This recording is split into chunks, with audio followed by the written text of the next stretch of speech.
అందరం ఒక్కసారి ఆ దేవాది దేవుని భక్తితో విశ్వాసముతో చేతులు చాచి స్తుతించుకోవడానికి ప్రయత్నం చేద్దాం.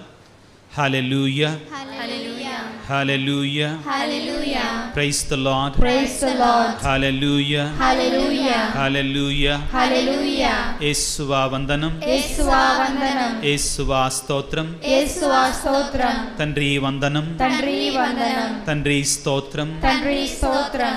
ఆత్మదేవా వందనం ఆత్మదేవా వందనం. ఆత్మదేవా స్తోత్రం ఆత్మదేవా స్తోత్రం.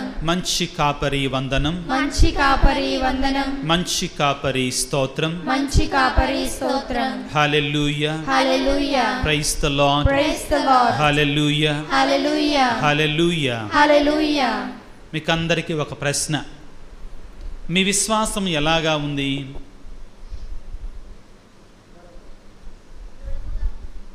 బలంగా ఉందా, బలహీనంగా ఉందా, మధ్యలో ఉందా? How is your faith?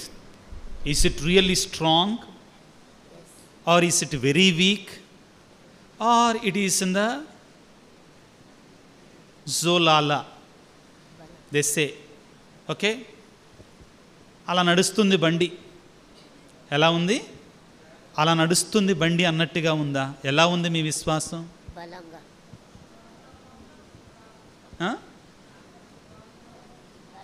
Sister మీరు చెప్పండి, ఎలా ఉంది మీ విశ్వాసం?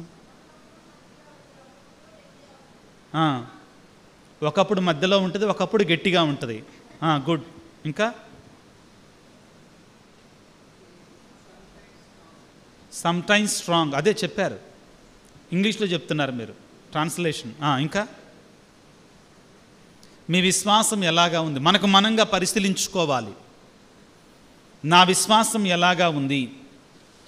అయితే ఆశ్చర్యం ఏంటంటే, యేసు ప్రభువుతో పాటు 3.5 సంవత్సరాల పాటు జీవించినటువంటి, యేసు ప్రభు యొక్క అద్భుతాలు కళ్ళారా చూచినటువంటి ఆ శిష్యులు, ఆ అపోస్తులు యేసు ప్రభువు దగ్గరికి వచ్చి, ప్రభువా మా విశ్వాసమును బలపరచుము అని అడుగుతున్నారు. అర్థమవుతుందా? స్వయంగా యేసు ప్రభు ఎన్నుకున్నటువంటి శిష్యులే ఏమంటున్నారు? ప్రభువా మా విశ్వాసం బలహీనంగా ఉంది,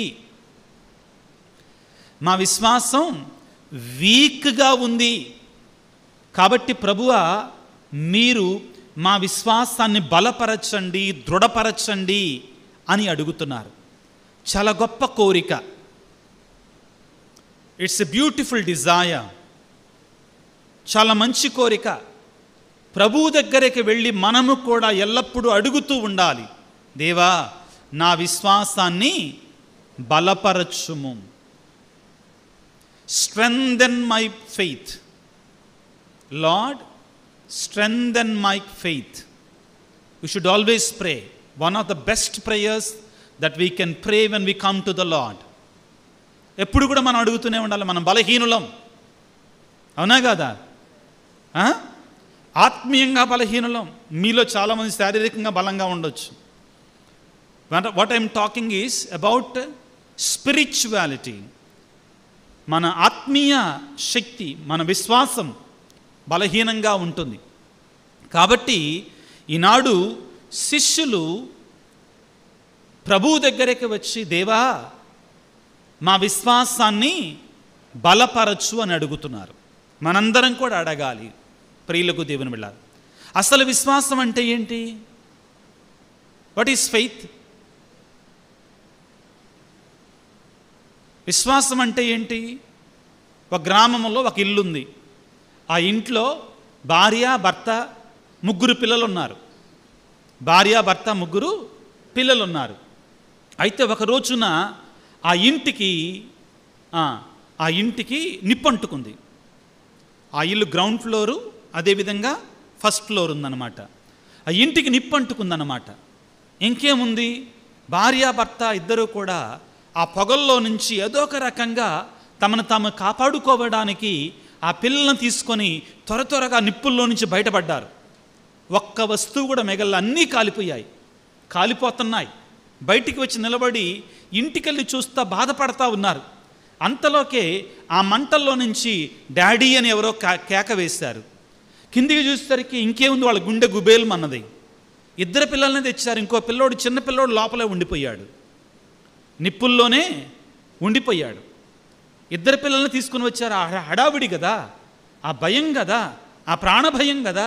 కాబట్టి ఆ భయములో వాళ్ళు 3 పిల్లలు వచ్చారు కదా అనుకొని, 3 పిల్లలు మా ఇంటబడి వస్తున్నారు కదా అనుకొని బయటికి వచ్చారు.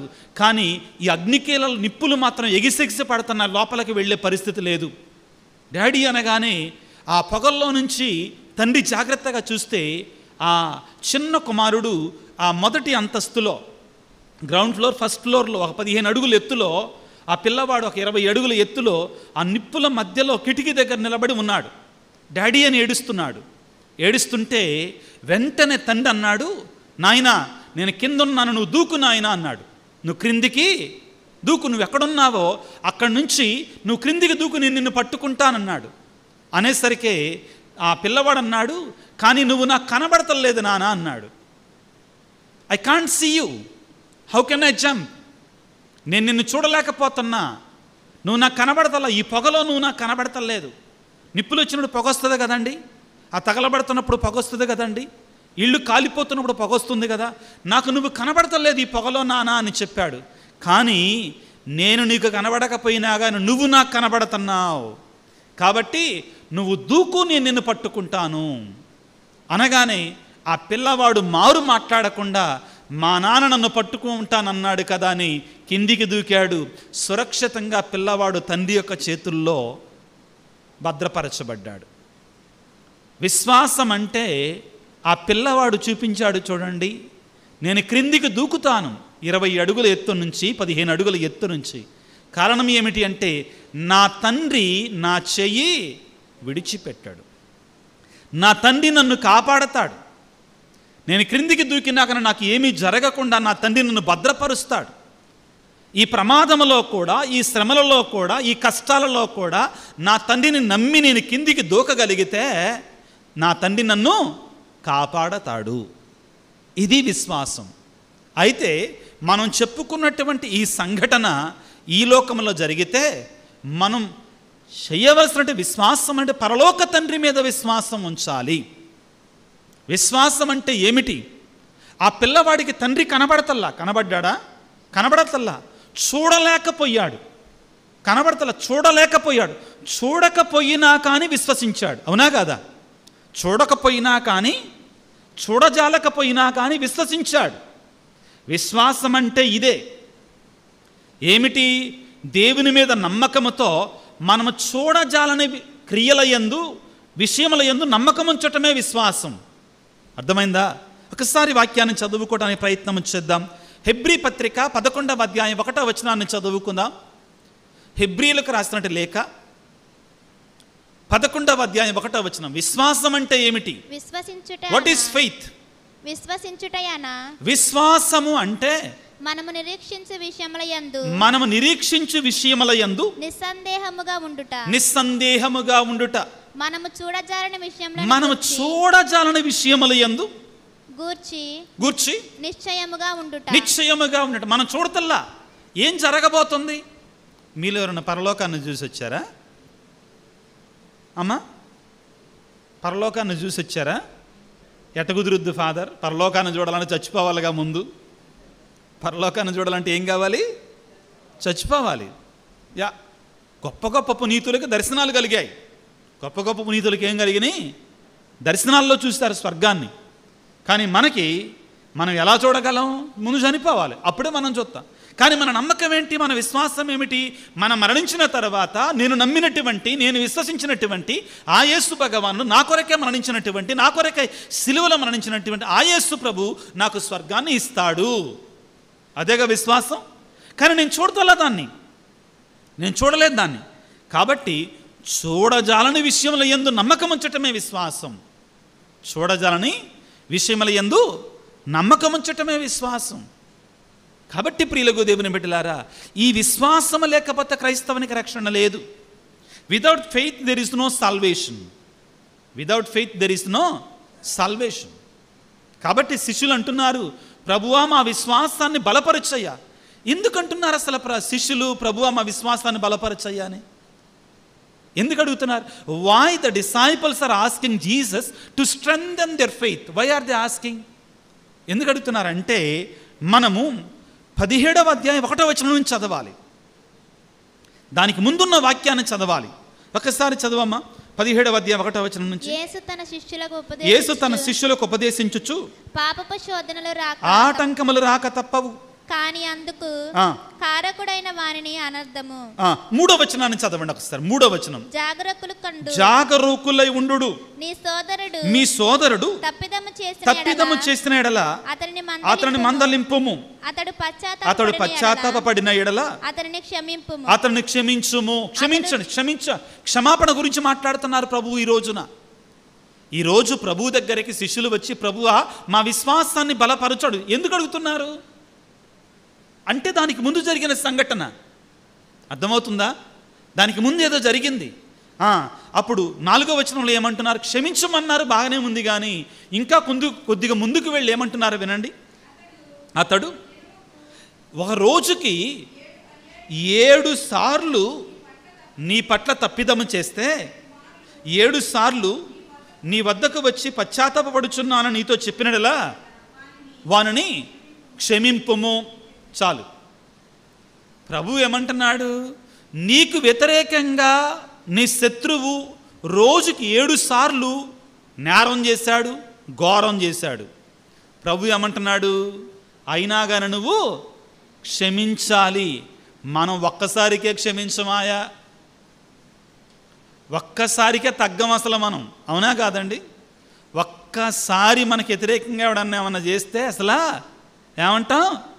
వాడు 10 అంటే మనం 100 అంటాం, వాడు 10 అంటే మనం 100 అంటాం, 1000 అంటాం. వాడు అంటున్నా, మీరు కూడా ఊహించుకోండి, మీరు ఇక 1000 అంటారన్నమాట. గమనించండి ప్రియులకు సహోదరి సహోదరులారా.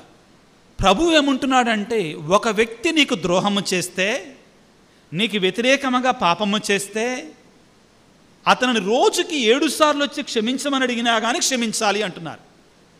ఇది అంత సులువు కాదండి, మనందరికీ తెలుసు. Is it that easy to forgive others? Is it very easy to forgive others? నా అంత ఈజీ కాదండి. క్షమాపణ అంత సులువు కాదు. అమెరికాలో గడిచినటువంటి నెలలో కర్క్ అనే వ్యక్తి ప్రభు యొక్క వాక్యాన్ని బోధిస్తుంటే గన్తో కాల్చి చంపారు. చూసారా? అమెరికాలో ఏ కర్క్ అండి? అతను పూర్తి పేరు ఎవరికని తెలుసా? Charlie Kirk. అతడు దేవుని యొక్క వాక్యాన్ని బోధిస్తుంటే అతనిని పిస్తోల్తో కాల్చి చంపారు. తన భార్య ప్రసంగం చెప్పుకుంటా ఏమన్నదంటే, నా ప్రభు అయిన క్రీస్తు సిలువ మీద వేలాడుతూ నా పాపాన్ని సకల మానవాళి పాపాలను కూడా క్షమిస్తూ, తండ్రి వీరేమి చేయుచున్నారు, వీరెరుగురు వీరిని క్షమించండి అని మనందరి పాపాలు క్షమించినటువంటి ఆ యేసయ్య నామములో నా భర్తను చంపినటువంటి ఆ యొక్క వ్యక్తిని నేను క్షమిస్తున్నాను అని చెప్పింది. అంత సులభం కాదండి, క్షమాపణ అంత సులభం కాదు. కాబట్టి శిష్యులు అన్నారు, అయ్యా మా వల్ల కాదిది, మాకు శక్తినివ్వయ్యా అన్నారు. ప్రభు ఏమంటున్నాడు? వాక్యాన్ని చదువుకుందాం. లూకాసు వార్త 17వ అధ్యాయము 5వ వచనం నుంచి చదువుకుందాం. శిష్యులు ప్రభువుతో మా విశ్వాసమును బలపరచుము, మా విశ్వాసమును పెంపొందించుము అని కోరిరి. మీకు ఆవగించంత విశ్వాసమున్నచో ఈ కంబళి చెట్టు వేరుతో పెళ్ళగిలి సముద్రమున పడుము అని ఆజ్ఞాపించిన అది అట్లే జరుగునన్నారు.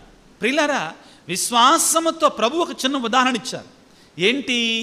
ఈ మీకు ఆవగింజంత విశ్వాసం ఉంటే, మీకు కొంచెం విశ్వాసం ఉన్నా కానీ ఈ కొండను తెలగి సముద్రములో పడమంటే పడిపోతుంది అన్నారు. ఏంటి ఇక్కడ? మనం కూడా బయటికి వెళ్ళేసి ఈ మామిడి చెట్లన్నీ పోయి అట్టే పడాలి అని ప్రార్థన చెయ్యాలా? లేకపోతే ఏంటి?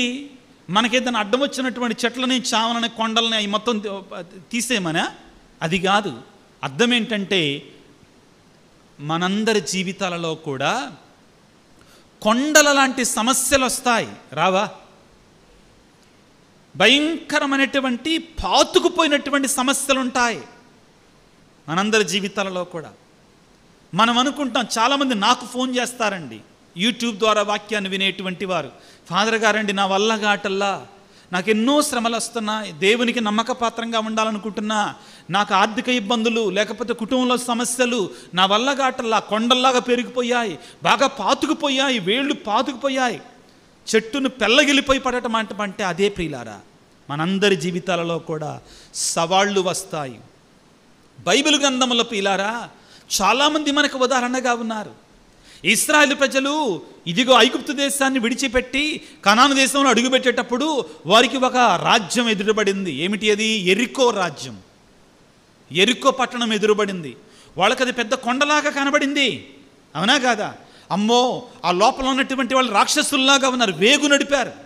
They have done the spying, spies లాగా వెళ్ళారు లోపలికి, వెళ్ళి బయటకు వచ్చి అమ్మో లోపల ఉన్న వాళ్ళు రాక్షసుల్లాగా ఉన్నారు, మనం వాళ్ళని జయించలేమంటే దేవుడు ఒకటే అన్నాడు, మీరు విశ్వాసం ఉంచండి, మీరు యుద్ధం చేయనక్కర్లేదు, ఆ ఎరికో గోడల చుట్టూ మీరు 6 రోజులు తిరగండి, 7వ రోజున మీరు యుద్ధం చేయకుండా సంతోషంగా విజయనాదాలు చెయ్యండి. విశ్వాసంతో వాళ్ళు అలాగానే చేశారు. ఎరికో గోడలు ఏమైపోయాయి? కూలిపోయాయి. ఇది చక్కని ఉదాహరణ. ఇశ్రాయేలు ప్రజలను ఫిలిస్తీనుడి గొలియాతుడు, ఎవరు? గొలియాతుడు సవాలు చేస్తున్నాడు. 7 అడుగులున్నాడు వాడు, దున్నపోతులాగా ఉన్నాడు. వాడిని చూస్తేనే వీళ్ళు పారిపోతున్నారు, వాడిని చూస్తేనే వీరు పారిపోతున్నారు. రోజుకొక దున్నపోతుని తినేటట్టుకున్నాడు వాడు, అర్థమైందా? వాడిని చూస్తేనే వీరు పారిపోతున్నారు. దావీదు ఎలాగున్నాడు? పిల్లవాడు అనమాట. ఇదిగో ఈ పిల్లోళ్ళలాగా ఉన్నాడు దావీదు, గొర్రెలు కాసుకునేటువంటి పిల్లోళ్ళలాగా ఉన్నాడు. రాజు దగ్గరికి వెళ్ళి, సౌలు రాజు దగ్గరికి వెళ్ళి, నేను వెళ్తాను చంపడానికంటే, ఒరే నిన్ను వాడు పిసుకొని నోట్లో వేసుకున్నట్టుగా వేసుకుంటాడు అన్నాడు. ఆడు కూడా అదే మాట అంటాడండి, గొలియాతుడు అంటాడు ఆ మాట, రా నా దగ్గరకు రా, నేను నిన్ను చంపి కాకులకి గద్దలకి ఆహారంగా వేస్తానంటాడు. చదవండి, అక్కడ ఉంటుందండి, కాకులకి గద్దలకి ఆహారంగా వేస్తానంటాడు. అతను కూడా ఒక కొండలాగా కనపడ్డాడు ఇశ్రాయేలు ప్రజలకి, ఇశ్రాయేలు సైన్యాలకే. కానీ దావీదు విశ్వాసముతో వెళ్ళాడు. ఎలా వెళ్ళాడు? విశ్వాసముతో. సో ఈరోజు ప్రభు అంటున్నాడు కదా, మీకు ఆవగింజంత విశ్వాసం ఉంటే ఈ కొండను లేచి సముద్రంలో పడమంటే పడుతుంది.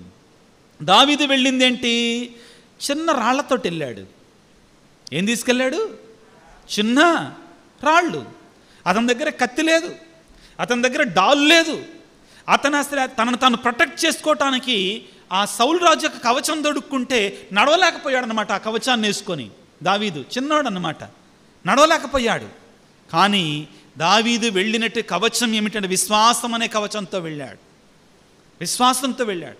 తాను తీసుకున్న 5 రాళ్ళని ఒకే ఒక రాయి ఒడిసెలలో పెట్టాడు. ఒడిసెలు ఎప్పుడన్నా చూసారా మీరు? పాతకాలం నేనేసాను ఒడిసెల. మా బాయి చేను దగ్గర బావనోళ్ళ చేను అంటారు. మా ఎండాకాలం నేను మా అమ్మ నాన్న కూరగాయలు పెట్టేవాళ్ళు మా పొలంలో. కాబట్టి ఆ జంతువులను కొట్టడానికి లేకపోతే ఏదన్నా పక్షులు వచ్చినప్పుడు కానీ ఆ రాయిని చివర పొడుగ్గా ఉంటుందండి, ఆ చివర ఒక కొక్కెంలాగా ఉంటుంది, ఇందులో రాయి పెట్టి గిరాగిరా తిప్పి ఒకదాన్ని లూజ్ వదిలితే టక్కున చాలా దూరం పోద్దనమాట. ఆ ఒడిసెలు తీసుకొని వెళ్ళి దావీదును కొట్టాడు, చంపివేశాడు. ఎక్కడి నుంచి వచ్చింది దావీదుకు బలం? విశ్వాసం. ఏంటి? అందరు చెప్పండి, ఏంటి విశ్వాసం? దావీదు చెప్తాడు విశ్వాసం, తన విశ్వాసం ఏంటని. నేను నా తండ్రి గొర్రెలను మేపుతుండగా పులులు సింహాలు వచ్చినప్పుడు వాటి మీద పడి నేను వాటిని చంపేవాడిని. పులులు సింహాలు వచ్చినప్పుడు నేను వాటి మీద పడి నేనేం చేసేవాడిని? వాటిని జూలు పట్టి వాటిని చంపేవాడిని అన్నాడు. నా దేవుడు నన్ను కాపాడాడు, నా దేవుడు నాకు శక్తినిచ్చాడు. ఇది విశ్వాసం అంటే, ఇది నమ్మకం అంటే. ఆధునిక ప్రపంచంలో క్రైస్తవులకి విశ్వాసం లేదు.